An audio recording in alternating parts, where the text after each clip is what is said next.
aad bay nolol fool xumaatay annagoo badan weliba keligee shakhsiyan kuma hadlayo annagoo fara badan marka go-aan waxaan qaadanay intii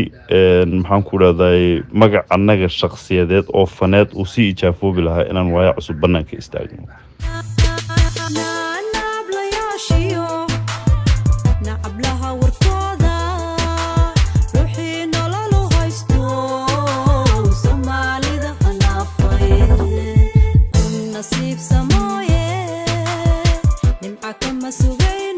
والله waxaan ugu baaqayaa oonan already qoraalkanaga ku sheegnay warsaxaafadka fadadkanaga aanu ku sheegnay in aanu aad uga xunnahay waxa ay sameeyeen maxaan ku dhahday raalina aanan ka ahayn bulshada Soomaaliyeedna waan ku raaligelinaynaa magacii ay aad u taageersanayeen iyo taageerayaasheenadiiba in ay arkaan magacii runtii aad loogu dhiiqaystay oo aad loogu galgalashay